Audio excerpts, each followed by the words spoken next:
Hai guys, selamat berjumpa kembali pada channel novel populer viral yang keren ini.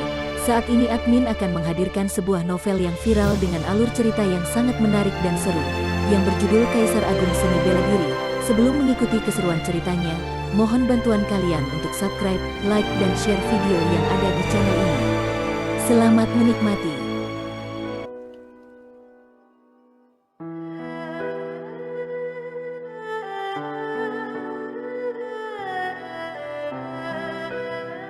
Kaisar Agung Seni Bela Diri, Bab 150.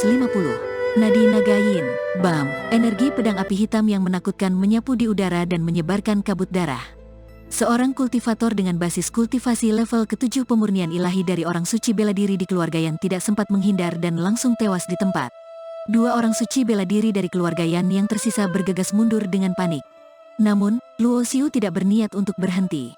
Dia kembali menebaskan pedangnya. Tanah dan batu memercik kemana-mana. Energi pedang api hitam yang disertai niat membunuh yang tajam sangat kuat dan mendominasi. Fiyu, salah satu orang suci bela diri dari keluarga Yan terpental. Setengah dari tubuhnya meledak menjadi kabut darah. Dia menjerit dan terjatuh di genangan darah, lalu tewas di tempat. Dengan demikian, hanya tersisa seorang pria parubaya dengan basis kultivasi level ke-8 pemurnian ilahi dari 3 orang suci bela diri keluarga Yan. Adegan ini juga menarik perhatian kultivator seni bela diri lain yang sedang mencari batu energi yin di cekungan. Mereka diam-diam merasa takjub terhadap kekuatan Luo Xiu yang mengerikan. Energi pedang api hitam itu benar-benar sangat menakutkan. Semua kultivator seni bela diri dari berbagai fraksi yang memasuki alam rahasia misteri pernah mendengar tentang Luo Xiu. Jadi, mereka tentu tahu bahwa vital sejati berupa api hitam adalah ciri khas Luo Xiu. Hanya saja, informasi yang dimiliki kebanyakan orang sedikit tertinggal. Sudah lebih dari setahun sejak Luo Xiu menerobos menara naga terbang tingkat ke-7 dan memiliki kekuatan yang setara dengan basis kultivasi level ke-7 pemurnian ilahi. Sekarang, basis kultivasinya telah meningkat dari level pertama tingkatan pemurnian ilahi menjadi level ke-6. Kekuatannya telah melonjak dengan dahsyat. Dia bukan lagi setara dengan level ke-7 pemurnian ilahi, melainkan bisa membunuh level ke-7 pemurnian ilahi dengan sangat mudah. Luo Xiu, aku yang salah karena telah menyerangmu. Aku adalah anggota keluarga Yan. Aku minta maaf padamu. Semoga kamu bisa membiarkan masalah ini berlalu. Setelah melihat kedua rekannya tewas dalam sekejap, orang suci bela diri dari keluarga Yan yang tersisa tentu sudah tidak berani menyerang Luo Xiu. Apa hebatnya keluarga Yan? Berani-beraninya kamu merebut barangku? Aku tidak peduli kamu berasal dari keluarga mana. Luo Xiu mencibir. Pedang tempur di tangannya memadatkan bayangan pedang api hitam dan meluapkan niat membunuh yang menakutkan. Orang suci bela diri dari keluarga Yan seketika murka karena melihat Luo Xiu sama sekali tidak menghormati keluarga Yan. Namun, dia juga tidak berani menyerang Luo Xiu. Dia langsung mundur dan hendak melarikan diri. Pada saat ini, ada 3 sosok lagi yang terbang kemari dan bersama-sama mengadang serangan pedang Luo Xiu. Bang, terdengar suara ledakan yang keras. Meskipun mereka bertiga bekerja sama untuk mengadang serangan pedang ini, lautan jiwa mereka tetap terguncang oleh serangan kesadaran bela diri pedang. Mereka terhuyung-huyung dan mundur beberapa langkah. Orang-orang di sekitar menyadari bahwa 3 orang yang tiba-tiba muncul dan menyela pertarungan ini mengenakan pakaian keluarga Fan. Luo Xiu, dia sudah meminta maaf. Kenapa kamu masih ingin membunuhnya dengan agresif? Ujar seorang pemuda keluarga Fan yang memimpin dengan suara datar. Sambil berbicara, dia menoleh pada Bi Qiansui yang berada di samping Luo Xiu. Kemarilah, ada yang ingin kukatakan padamu. Mata indah Bi Qiansui berkedip dengan niat membunuh. Dia mendengkus dan mengabaikan pemuda tersebut. Jelas, pemuda keluarga Fan ini mengira bahwa dia masih dikendalikan oleh kurungan jiwa dan tidak berani melawan perintah dari anggota keluarga Fan. Pemuda keluarga Fan itu berseru ringan dengan heran karena merasakan ada yang tidak beres. Luo Xiu menahan keinginannya untuk menyerang. Dia tahu bahwa jika dirinya membunuh anggota keluarga kerajaan Fan di sini, dia akan bertemu dengan masalah besar setelah keluar, kecuali dia bisa membunuh semua saksinya. Berkat interupsi ketiga orang ini, orang suci bela diri keluarga Yan juga berhasil kabur dan bahkan tidak berani berlama-lama di cekungan ini. Semua orang di alam rahasia misteri tidak bisa menghubungi dunia luar. Murid keluarga Fan yang lain seharusnya belum tahu tentang perebutan hak kendali kurungan jiwa. Luo Xiu memberi isyarat mata pada Bi Qiansui, lalu tidak menghiraukan ketiga kultivator seni bela diri dari keluarga Fan lagi. Dia berbalik dan menyimpan batu energi yin yang ditemukan di gua batu. Melihat Luo Xiu mengabaikan mereka, wajah ketiga kultivator seni bela diri keluarga Fan berubah muram. Menurut mereka, Luo Xiu benar-benar terlalu sombong. Pemuda yang memimpin mengernyit dan menatap Bi Qiansui untuk waktu yang lama. Dia mencibir dan berkata di dalam hati, "Kamu kira dirimu bisa selamat dengan adanya perlindungan Luo Xiu?"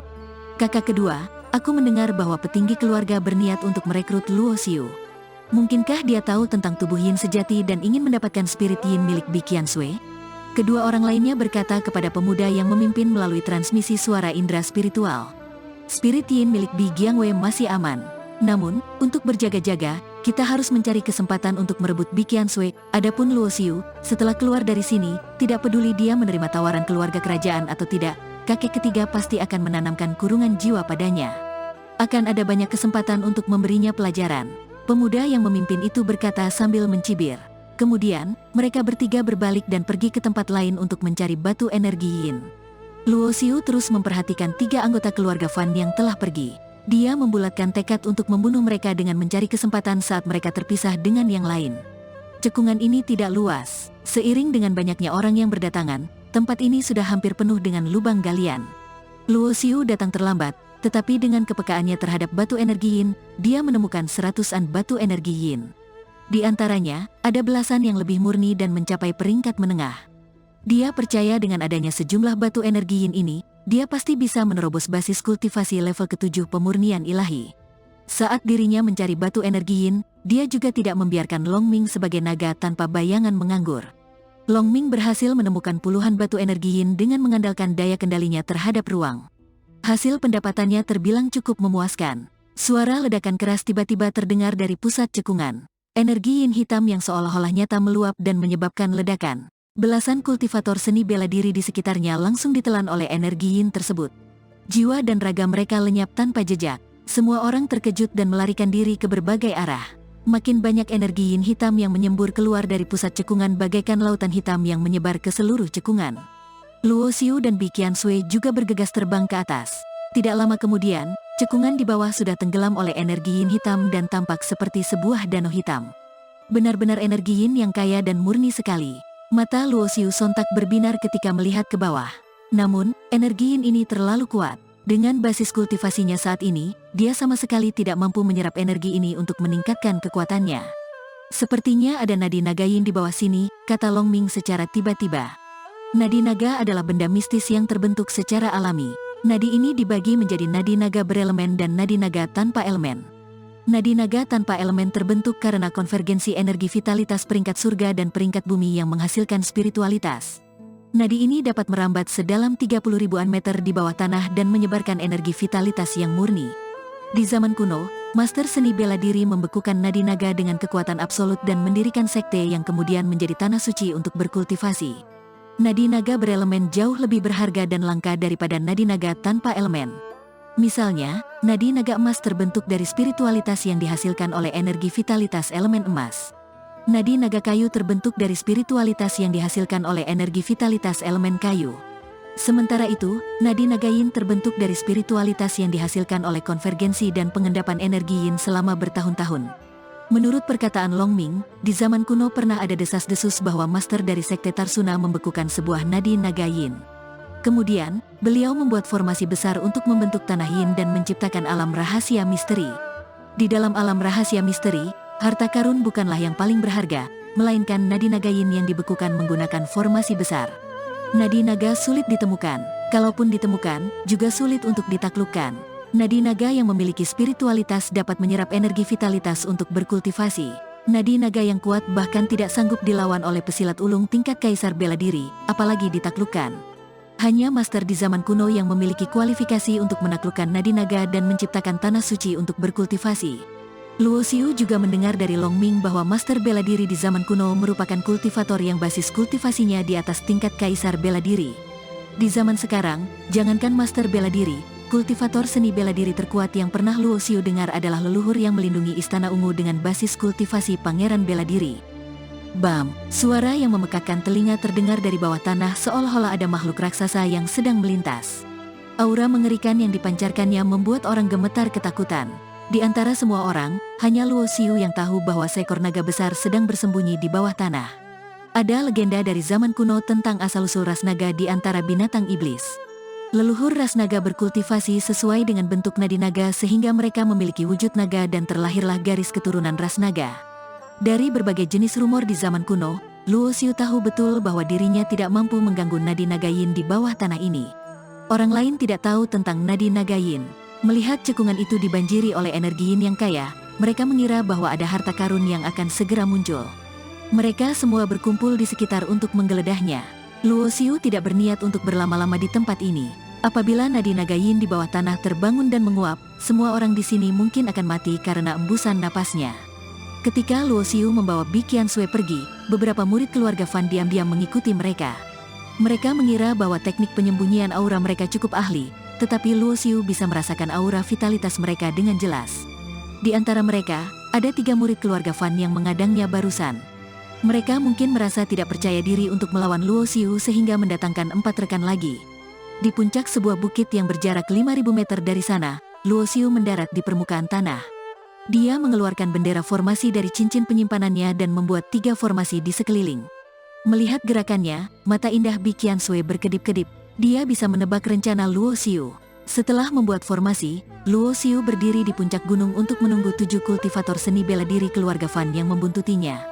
Beberapa saat kemudian, anggota keluarga Fan telah tiba. Melihat Luo Xiu berdiri di puncak gunung dan melihat ke arah sini, mereka tahu bahwa keberadaan mereka sudah ketahuan. Jadi, mereka semua pun menampakkan diri. Pemimpinnya tetap merupakan pemuda tadi yang memiliki basis kultivasi level ke-6 pemurnian ilahi. Namun, di antara mereka bertujuh, basis kultivasi yang tertinggi bukanlah pemuda itu, melainkan 2 pria parubaya dengan basis kultivasi level ke-9 tingkatan pemurnian ilahi. Jelas, pemuda ini memiliki kedudukan tinggi di dalam keluarga Fan. Jika tidak, kedua kultivator level ke-9 tingkatan pemurnian ilahi juga tidak akan tunduk pada kepemimpinannya. Luo Xiu, dia adalah pangeran ketiga keluarga Fan, Fan Yuli, ujar Bi Qiansui kepada Luo Xiu melalui transmisi suara. Luo Xiu mengangkat alisnya. Dia tidak menyangka bahwa ada seorang pangeran di antara utusan keluarga Fan yang memasuki alam rahasia misteri. Di negara bagian tanah langit, status seorang pangeran sebanding dengan kultivator raja bela diri.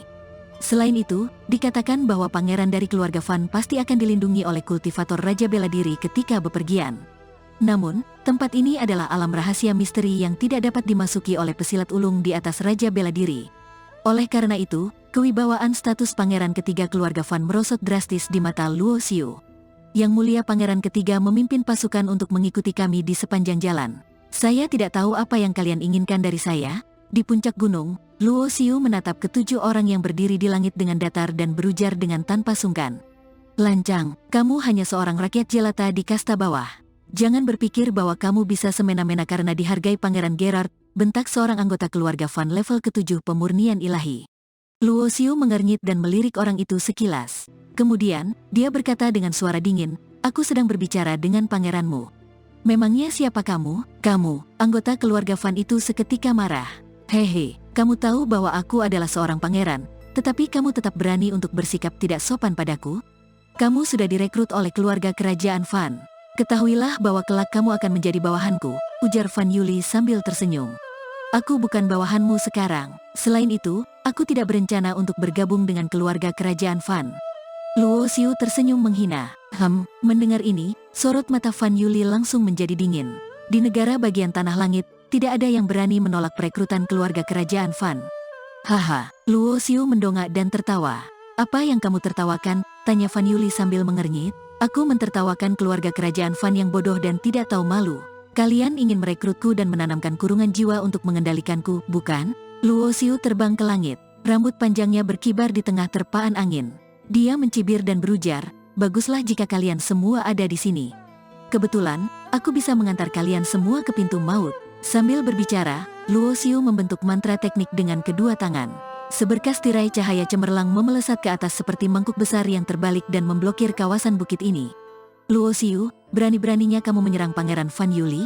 Di samping Fan Yuli, 6 orang suci bela diri tingkatan pemurnian ilahi tampak marah.